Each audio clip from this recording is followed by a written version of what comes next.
What if I told you that the most dangerous strike partnership at this World Cup didn't belong to Brazil, didn't belong to France, and didn't belong to England? It belongs to Sweden.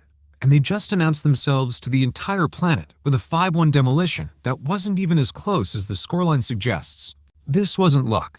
This wasn't a fluke. This was a system, a partnership, and a statement.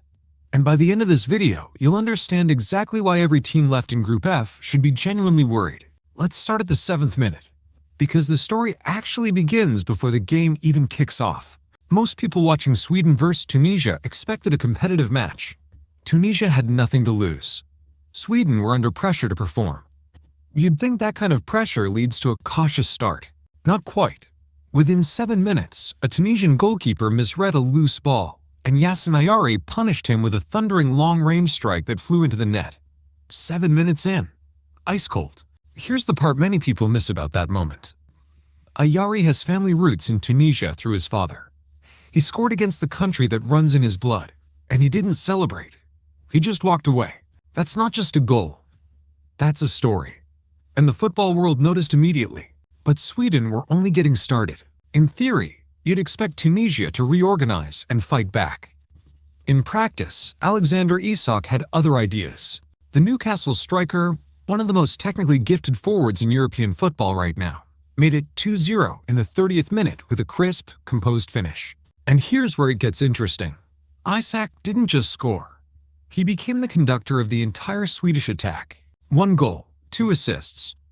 By the final whistle, he became only the second Swedish player to record a goal and 2 assists in a single World Cup match since 1966, joining Thomas Brolin from the 1994 World Cup. Let that sink in. 1 player, 32 years later, same feat. Now, most fans watching the 43rd minute thought Tunisia had found a way back into the game. Omar Rakik pulled one back to make it 2-1, and suddenly the narrative shifted. Halftime. 2-1. Anything could happen in the second half. It sounds like a comeback story. It wasn't. Because remember Isak, that conductor we mentioned. In the 59th minute, he turned provider, setting up Viktor Gyökeres to make it 3-1. And if you think Gyökeres just slotted it in from 6 yards, no. This was clinical, intelligent, devastating. Sweden's 2-striker system wasn't just working. It was suffocating Tunisia. Then came the moment that had everyone in the stadium checking their watches.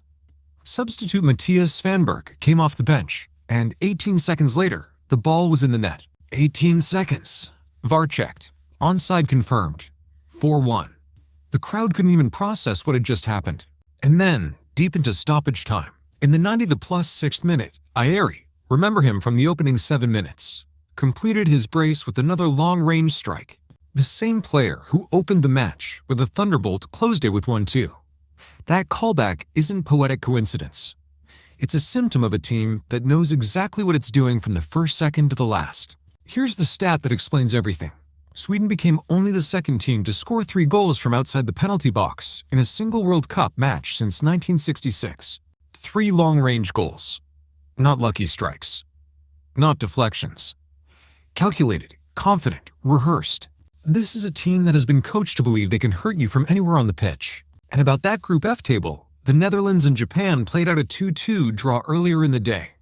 2 of the supposedly stronger teams in the group canceled each other out. Sweden looked at that result and responded with 5 goals. They are top of Group F, alone. On purpose. So here's the question that should be keeping coaches up at night. How do you stop a team where the striker scores and creates, where the winger hits long-range goals from both inside and outside the box, where a substitute needs literally 18 seconds to get on the score sheet, and where the manager has built a system so fluid that everyone plays every role? Sweden didn't just win 5-1. They introduced one of the most dangerous attacking partnerships of World Cup 2026, and they did it on match day 1. Isak and Gyökeres haven't even hit top gear yet. This tournament just got a lot more interesting. If you want to stay ahead of every tactical story this World Cup, subscribe, because this is only the beginning.